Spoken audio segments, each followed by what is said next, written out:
43 News at 10. Society where thank you for your service and is every other word, and you're put on a hero's pedestal. How can you be a hero and have a mental illness at the same time? For all the good that patients say medical marijuana has done for Pennsylvanians in its first 3 years, it is far from a perfect system. Medical cannabis patients believe the benefits of the drug are endless, though as the program enters its 4th year in Pennsylvania, some believe the stigma around marijuana is limiting its potential. Thanks for staying with us tonight. I'm Evan Forrester. In tonight's Fox 43 Focal Point, Cannabis in the Commonwealth segment, Matt Maisel takes a look into what's being done to increase access to this potentially life-saving medicine. Jessica Friedman walks away. She has to. I liked it. I loved it. And it was me and that drug till the day we die. She walks away from a dark past. The past that found her addicted to heroin at 14 years old. That landed her in jail at 23 for stealing from her mom.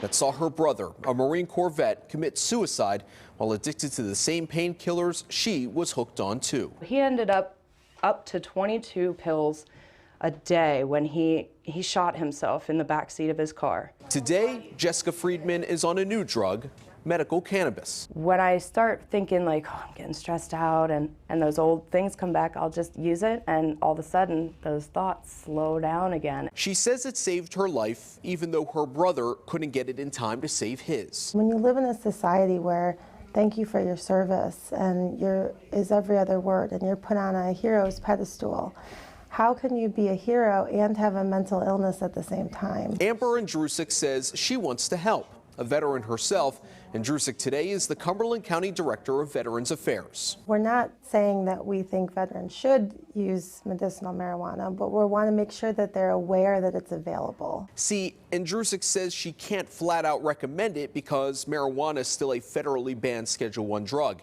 And even though PTSD is one of the 21 conditions covered in Pennsylvania, vets in need can't get it prescribed at a VA center. So Andrusik makes sure her fellow vets know it's there. Although we respect that, in the state of Pennsylvania, it is legal. And when you look at the opioid crisis we're going through right now, and the substance use among veterans is through the roof. Congress does have the power to change the classification of cannabis as a Schedule I drug, and there are currently bills in Congress designed to give the VA more freedom in prescribing it.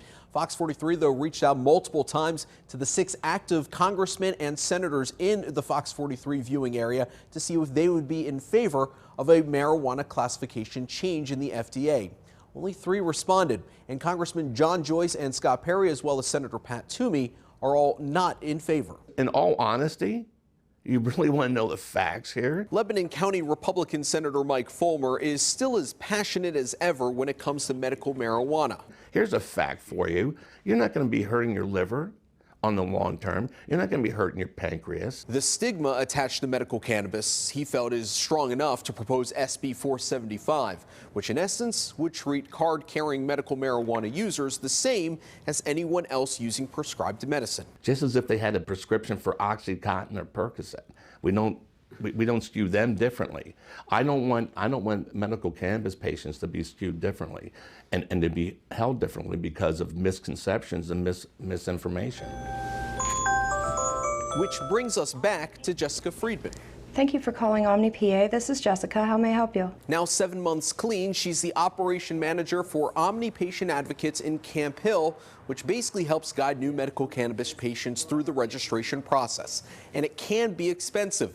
Patients tell us just to get certified with a condition by a doctor, it's around $200, then another $50 for a card. Caregivers have to pay nearly $20 for a federal background check. And that doesn't even count the medicine itself, which varies by patient and could run from $100 to $300 a month, although prices are expected to come down as more growers and dispensaries hit the market statewide. So everybody that comes to Omni, $5 of their fee goes to helping other veterans with PTSD. Veterans like Jessica's brother, Corporal Dane Friedman, the namesake of the foundation she started. It took me a long time to not cry working at Omni because I was just so happy about what I was finally helping people instead of hurting people.